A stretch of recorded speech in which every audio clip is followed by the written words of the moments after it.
What if the person who loved your children the most was never even their mother? What if someone woke up every single morning, made their breakfast, braided their hair, wiped their tears, stayed up all night when they were sick, and did all of this for a family that was not even hers? What if she missed her own children growing up so she could watch someone else's children grow? And what if after 11 years of giving everything she had to walk out of that door and never come back? This is not a movie. This is not fiction. This is the true story of Dorothy Mae Johnson, a woman from a small town in Florida who crossed states, sacrificed everything, and loved a family so deeply that when she left, they were never the same again. By the end of this story, you will cry. You will think about the people in your life who loved you quietly, without asking for anything in return. And you will never forget the name Dorothy Mae Johnson. Stay with me, because this story is just getting started. Dorothy Mae Johnson was born on March 3, 1971, in Eatonville, Florida. Now, if you have never heard of Eatonville, that is okay. Most people haven't. It is a tiny town. Quiet streets, old oak trees, small wooden houses with screen doors that creak when the wind blows. But Eatonville is special for one reason. It is one of the very first self-governing black communities in the entire history of the United States. A town built by Black Americans, for Black Americans, at a time when the rest of the country was telling them they did not belong anywhere. Dorothy grew up in that town, and she grew up proud. She was raised by her grandmother, Miss Clara Johnson, because Dorothy's mother had left when Dorothy was just 3 years old. No explanation. No goodbye. Miss Clara was not a wealthy woman. She was not an educated woman. But she was the kind of woman who could stretch $1 further than anyone you have ever seen. The kind of woman who always had food on the table, even when there was no reason there should be. The kind of woman who would give you her last dollar and then go to bed hungry without telling a single soul. Miss Clara raised Dorothy with 3 rules. Those 3. Work hard. Love deeply. Never forget where you came from. Dorothy heard those words every single morning before school. She heard them at the dinner table. She heard them in her dreams. And for the rest of her life, those 3 rules would define every single thing she did. As a young woman, Dorothy was bright, warm, and full of life.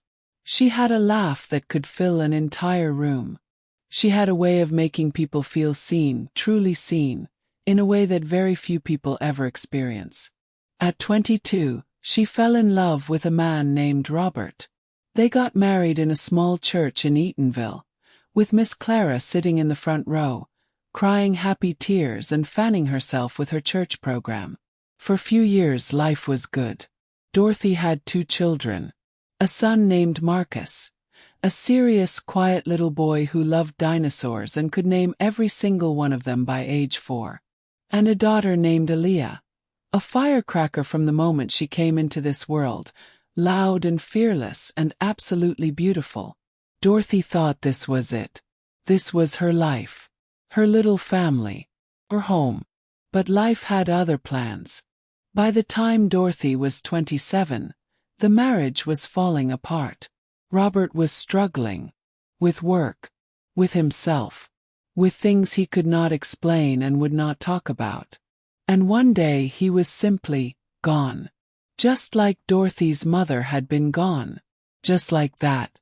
Dorothy was left alone with 2 children under the age of 6, a house she could not afford, and a heart that had been broken twice in one lifetime. She worked every job she could find. Waitressing. Cleaning offices at night. Babysitting neighborhood children on weekends. She did everything a person could possibly do. But it was never enough. The bills kept coming. The refrigerator kept emptying. And Marcus and Aaliyah kept growing. Needing shoes, needing school supplies, needing things that Dorothy could not always provide no matter how hard she worked. She never complained. Not once. Not in front of her children. But at night, after Marcus and Aaliyah were asleep, Dorothy would sit at the kitchen table with a cup of tea she could barely afford. And she would put her head down, and she would cry. She was 28 years old. She was exhausted. And she did not know how much longer she could keep going. And then one cold November morning everything changed. Dorothy was sitting at that same kitchen table, going through a pile of old newspapers. Not because she had time to read them, but because she was looking for coupons. Every little bit helped. And then her eyes stopped. There was a small advertisement. Just a few lines. Easy to miss. Live-in nanny needed. Upper East Side, New York City. Experience preferred. Good pay. Private room provided. Immediate start. Serious inquiries only. Dorothy read it 3 times. New York City. She had never been to New York City. She had barely ever left Florida. Live-in. That meant she would have to leave. Leave Marcus. Leave Aaliyah. Leave Miss Clara. Leave the only home she had ever known. She sat with that advertisement for a long, long time. She thought about Marcus, who needed new shoes for school and had been wearing ones that were 2 sizes too small for 3 months because Dorothy could not afford new ones yet. She thought about Aaliyah, who had been asking for a winter coat for weeks because the weather was getting cold and the old one had a broken zipper that Dorothy had been meaning to fix but kept running out of time. She thought about the electricity bill that was 2 months overdue. She thought about Miss Clara's words. Work hard. Love deeply. Never forget where you came from. Dorothy folded that newspaper. She put it in her pocket. She walked to the bedroom and looked at Marcus and Aaliyah still sleeping, peaceful and small under their blankets. She stood there for a very long time. And then she walked to the phone. And she dialed the number. What Dorothy Mae Johnson could not have known in that moment was that one phone call would reshape the entire course of her life. That the family on the other end of that advertisement would become her family too, in every way that mattered. That she would spend the next 11 years in a Manhattan apartment, watching children grow up that were not her own, while her own children grew up without her. That she would be there for first steps and first heartbreaks and graduation days, but not for the ones that were hers. That she would love and sacrifice and give and give and give. And that one day, when life pulled her back home, the family she was leaving behind would fall apart in ways that no one expected. This is only the beginning of Dorothy's story. And it is about to get so much harder. The address on the advertisement said East 74th Street, Manhattan. Dorothy had looked it up on a map. Upper East Side. One of the wealthiest neighborhoods in the entire United States. The kind of place where doormen stand outside buildings in uniforms. Where taxis line up on the street. Where people walk small dogs that cost more than Dorothy's monthly rent. She had never been anywhere like it in her life. When Dorothy arrived at the building for her interview, she almost turned around and went home. The lobby alone was bigger than her entire house in Eatonville. Marble floors. High ceilings. A chandelier hanging in the center that sparkled like something out of a movie. The doorman looked at her. She looked at him. "I'm here to see the Harrison family," she said, standing as straight as she could. "I'm interviewing for the nanny position." He picked up the phone, said a few words, and nodded. 14th floor. "They're expecting you." Dorothy stepped into that elevator, pressed the button for the 14th floor, and took a long, slow breath. Work hard. Love deeply. Never forget where you came from. The doors opened. Catherine Harrison was not what Dorothy expected. She had imagined someone warm, perhaps. Someone who would smile at the door and offer her tea and make her feel welcome. What she got was something very different. Catherine Harrison was tall, slim, and impeccably dressed even on a Saturday morning. Her hair was perfect. Her posture was perfect. Her handshake was firm and brief. She looked Dorothy up and down in a way that lasted only 2 seconds but felt like 2 minutes. "Come in," she said. Not unkindly, but not warmly either. Simply, efficiently, like a woman who had 17 things to do, and this interview was number 9 on the list. The apartment was extraordinary. Floor-to-ceiling windows looking out over the Manhattan skyline. Bookshelves that lined entire walls. A kitchen that was bigger than anything Dorothy had ever cooked in. And everywhere, absolutely everywhere, there were signs of children. Crayon drawings on the refrigerator. Small shoes by the front door. A toy fire truck abandoned in the middle of the hallway. A half-eaten bowl of cereal still sitting on the kitchen counter. This was not a showroom. This was a home. A real messy, lived-in home. And something about that made Dorothy feel the tiniest bit better. Catherine sat across from Dorothy at the dining room table with a single sheet of paper in front of her. She did not waste time. "We have 3 children. Emma is 8. Noah is 6. Lily just turned 2 last month. My husband Richard works long hours. I work long hours. We need someone reliable. Someone consistent. Someone the children can trust." She paused and looked at Dorothy directly. "The last nanny lasted 4 months. The one before that 6. I need someone who is going to stay." Dorothy met her eyes and said without hesitation, "I will stay as long as you need me." Catherine studied her for a moment. Then she nodded, made a small note on her paper, and continued. "The children eat at 7. Nap time for Lily is 1 o'clock. No television before homework is finished. Emma has a peanut allergy. This is non-negotiable. Noah has swimming on Tuesdays and Thursdays. Lily is still in diapers." She folded her hands on the table. "Any questions?" Dorothy had many. About days off. About holidays. About what would happen when she missed her children back in Florida so badly she could not breathe.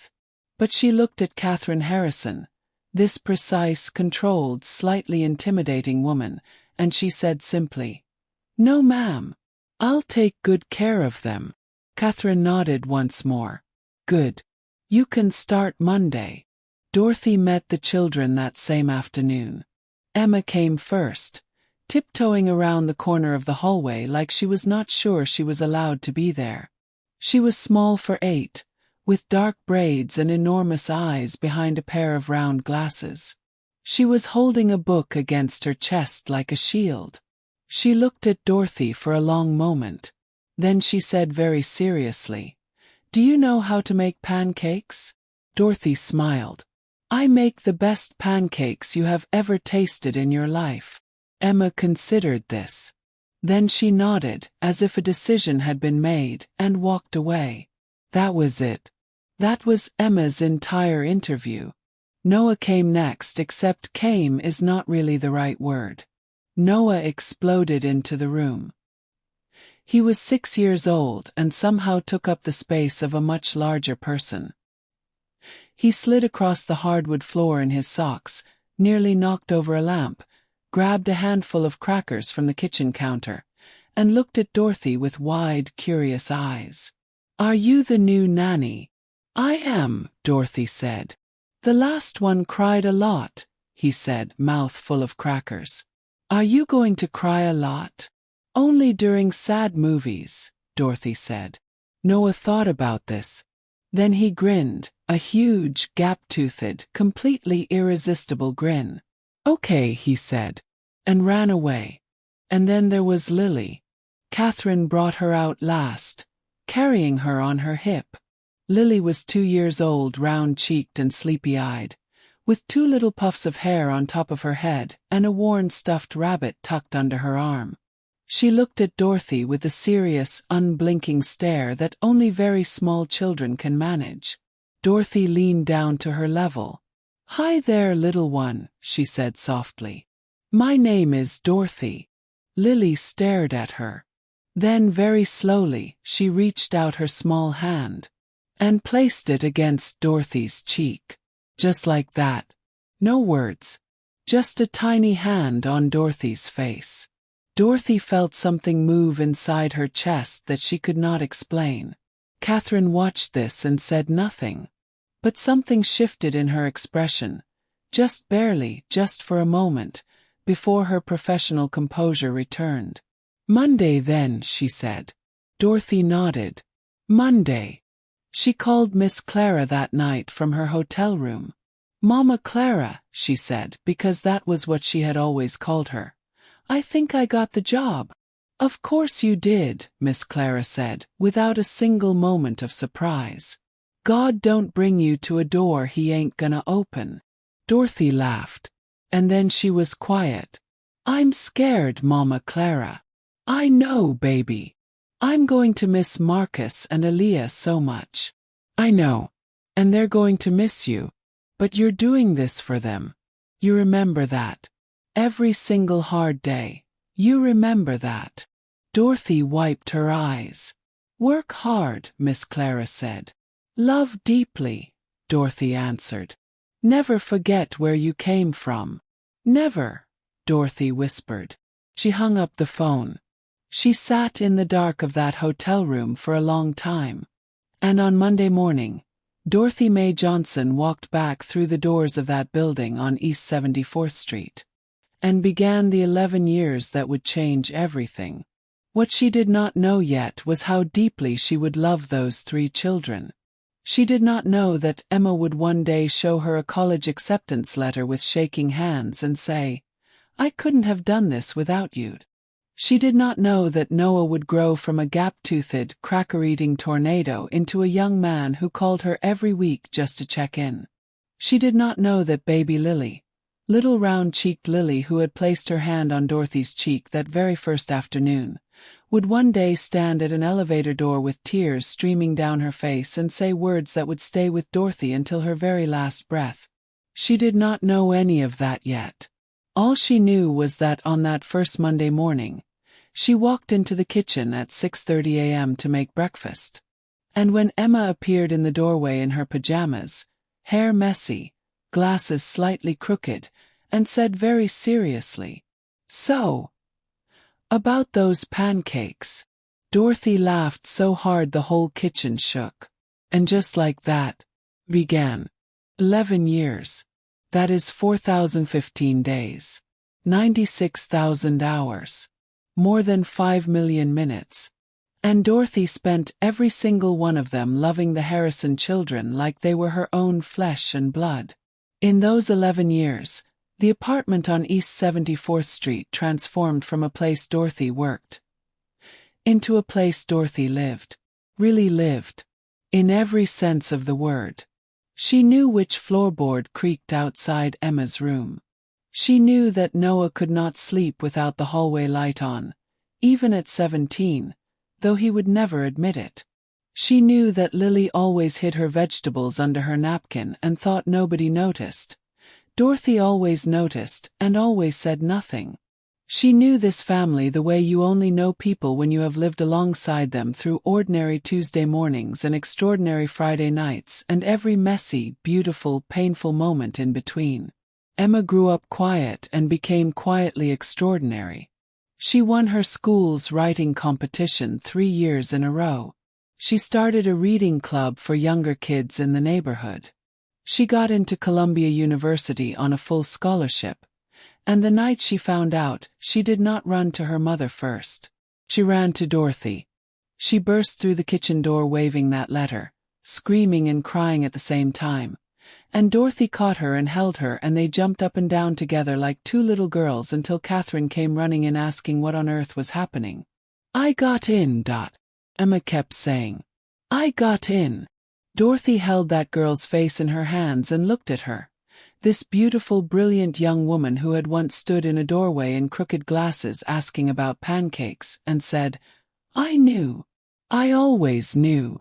Noah grew up loud and became loudly loyal. He was the kind of teenager who drove Dorothy absolutely crazy, leaving dishes everywhere, playing music too loud, bringing home friends at all hours, And also the kind of teenager who, when Dorothy got sick with a bad flu one winter, sat outside her bedroom door for 3 hours just to make sure she was okay. He never told anyone he did that. Dorothy only knew because she heard him through the door, turning the pages of a book, waiting. When she opened the door and found him there, he looked up and said, completely casually, "Oh, you're up. Oh, you want soup." Dorothy loved that boy with her whole heart. And Lily. Sweet, fierce, tender Lily. Lily, who had placed her hand on Dorothy's cheek on that very first afternoon, had grown into a young girl who felt everything deeply and loved everyone fiercely. She wrote Dorothy letters. Actual handwritten letters, even though they lived in the same apartment. She would slide them under Dorothy's bedroom door late at night. Letters about her day, about her friends, about things that were worrying her, about things that made her happy. Dorothy kept every single one of them in a shoebox under her bed. By the time Lily was 13, that shoebox was full. But while all of this was happening inside that apartment on the 14th floor, something else was happening 1,000 miles away in Eatonville, Florida. Marcus had grown into a young man Dorothy barely recognized in photographs. Aaliyah had started high school without her mother there to take the first day photo. They had grown up with phone calls and money orders and a mother who loved them desperately from a distance.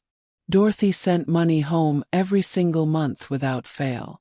She called every Sunday without exception. She flew home for Christmas every year and spent 2 weeks trying to pour 12 months of missing into 14 days. But she was not there. And no amount of love across a phone line can replace a mother in the room. Dorothy knew this. She carried it every day like a stone in her chest. And she told herself that it was worth it. That she was doing it for them. That one day it would all make sense. She told herself that. But late at night, in her small room off the Harrison kitchen, Dorothy Mae Johnson would open that shoebox full of Lily's letters. And then she would open her phone and look at photos of Marcus and Aaliyah. And she would sit with the impossible weight of loving 2 families, and not being able to be whole for either one. And then one Tuesday morning in March, her phone rang, and everything changed. Dorothy was making Noah's lunch when the call came. Turkey sandwich, no mustard. She had made it 1,000 times. Her hands were moving on their own while her mind was somewhere else entirely. Then her phone buzzed on the counter. Florida number. Her cousin Renee. Renee never called on a Tuesday. Dorothy's hands stopped moving. She picked up the phone. "Dorothy." Renee's voice was quiet in a way that immediately told her everything before a single word of explanation came. "You need to come home. Miss Clara had another episode last night. The doctors are saying. They're saying it won't be long now. She's asking for you." Dorothy set the knife down on the counter very carefully. "How long?" she asked. "Weeks," Renee said. "Maybe less." The kitchen was completely silent. Dorothy stood there looking at that half-made sandwich. Turkey. No mustard. Just like always. She looked at Emma's acceptance letter on the refrigerator. At Noah's basketball trophy. At the photo of Lily's last school play where Lily had spotted Dorothy in the audience mid-performance, and broken character entirely just to wave at her. This apartment. These people. This life. But Miss Clara was lying in a hospital bed in Eatonville, Florida, asking for her. The woman who had taken in a 3-year-old girl whose mother had walked away. The woman who had worked her fingers to the bone so Dorothy could have shoes and food and dignity. The woman who had stood in the front row of Dorothy's wedding crying happy tears. The woman who had said work hard, love deeply, never forget where you came from. Every single morning for as long as Dorothy could remember. She was asking for her. And there was no decision to make. There never really was. Dorothy told the family that evening. She had planned what she was going to say. She had rehearsed it in her room for an hour. She was going to be calm. She was going to be clear. She was going to make it as easy as possible for all of them. She sat down at the dinner table. She looked at Richard and Catherine and Emma and Noah and Lily. And every single word she had prepared disappeared. "I have to go home," she said. That was all that came out. 4 words. Barely above a whisper. The table went completely silent. Lily's fork dropped onto her plate with a small clatter that sounded enormous in that quiet. Noah looked up at the ceiling. He did this when he was trying to hold something in. Dorothy knew this. She had known it for 11 years. Richard cleared his throat and looked at his hands. Emma reached across the table and took Dorothy's hand without saying a word. And Lily, little Lily, who was 13 years old and had been writing Dorothy letters since she learned to write, looked at her with tears already falling before she had even fully understood what was happening and said, "But Dot, you said you weren't going anywhere." Dorothy opened her mouth. Nothing came. She pulled Lily into her arms and held her so tightly, and Lily held her back, and neither of them said anything because there was nothing left to say. And for the first time in 11 years, Dorothy cried in front of the Harrison family. Catherine did not speak that night. She excused herself quietly, went to her bedroom and closed the door. Dorothy could hear nothing from behind it. No crying. No sound at all. That silence was somehow the hardest thing of all. But the next morning, Catherine was in the kitchen when Dorothy came in at 6:30 to make breakfast one last time. She was standing at the window with a cup of coffee, looking out at the Manhattan skyline, her back to the door. She heard Dorothy come in. She turned around. And Catherine Harrison, who had looked Dorothy up and down on that very first morning with cold professional eyes, walked across that kitchen and wrapped her arms around Dorothy and wept like Dorothy had never seen her weep. "You are not the help," she said into Dorothy's shoulder. "You were never the help. You are family. You will always, always be family." Dorothy held her. "I know," she whispered. "I know." Dorothy's last day was a Saturday in April. She had packed her 2 suitcases the night before, alone in her small room, folding each thing slowly and carefully. 11 years of a life, fitting into 2 bags. She kept stopping to look around the room. At the small desk where she read her Bible every morning.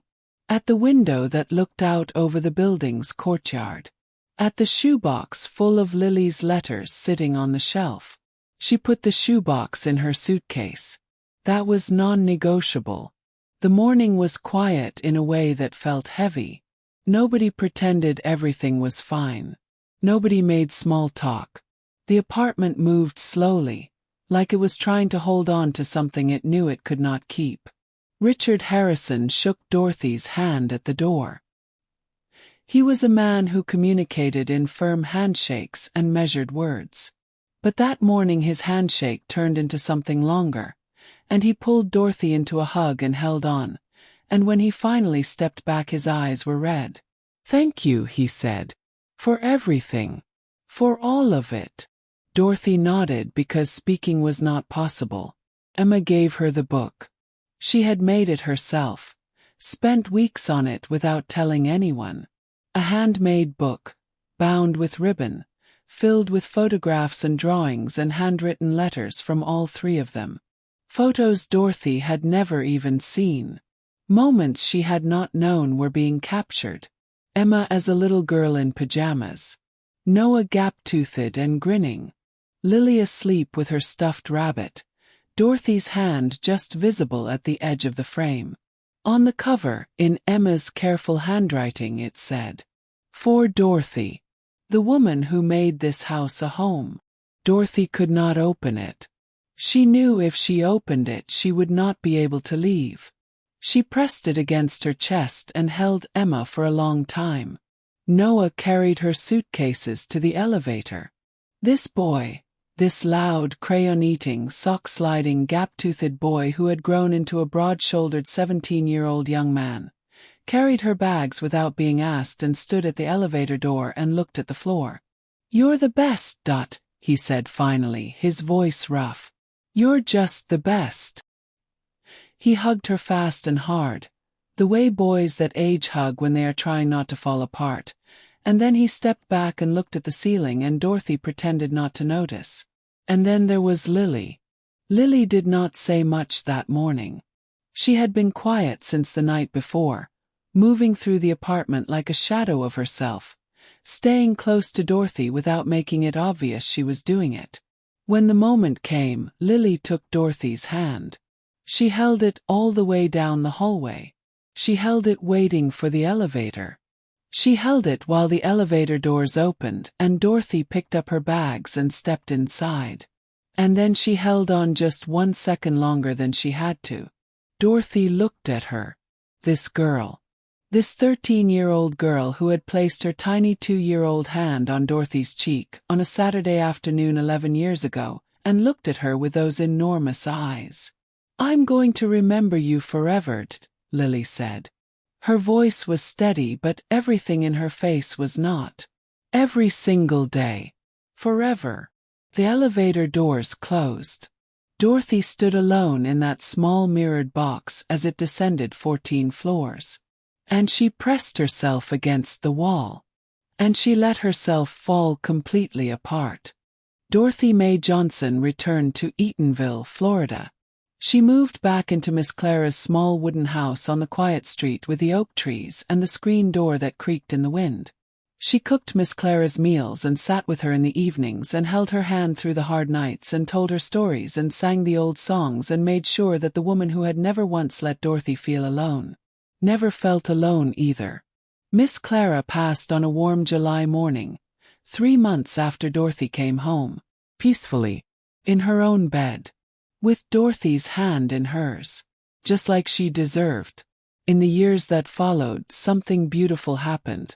Emma called Dorothy every single week, without fail. Not because she felt she had to, 'cause she wanted to, because Dorothy was the person she wanted to talk to. Noah visited Eatonville the following Thanksgiving and brought his girlfriend, a lovely girl who made the mistake of saying she was not very hungry. Dorothy looked at her once and told her to sit down, she was going to eat, and that was the end of that conversation. And Lily, little baby Lily, who could not sleep without holding Dorothy's hand, grew into a remarkable young woman. She studied child psychology. She worked with underprivileged children in New York. And in every interview she ever gave, when asked who had shaped her most as a person, she said the same thing every time. A woman named Dorothy Mae Johnson. She was never my mother, but she loved me like one. And I think about her every single day. She meant it. Dorothy knew she meant it. Because Lily still wrote her letters. Handwritten. In an envelope. With a stamp. And Dorothy still kept every single one of them. In a new shoebox. On a shelf in Miss Clara's house. In Eatonville, Florida. Where the oak trees grow tall and the screen door creaks in the wind, and 3 simple rules hang on the wall in Miss Clara's handwriting. Work hard. Love deeply. Never forget where you came from. Some people come into our lives without fanfare. Without announcement. They simply show up, and quietly, steadily, completely, they become everything. They do not ask to be remembered. They do not ask for credit or recognition or applause. They just love. With their whole heart. With everything they have. Even when it costs them everything. Dorothy Mae Johnson gave 11 years of her life to a family that was not hers. She missed her own children growing up so that she could help someone else's children grow. She sacrificed more than most people will ever know. And she did it without bitterness. Without resentment. With nothing but love. If there is a Dorothy in your life, a person who has loved you quietly, steadily, without asking for anything in return, please do not wait. Tell them today. Pick up the phone. Write the letter. Drive the distance. Tell them what they mean to you. Because one day the elevator doors will close. And you will not get another chance. Dorothy got on a plane back to Florida. But the love she left behind in that apartment on the 14th floor never left at all.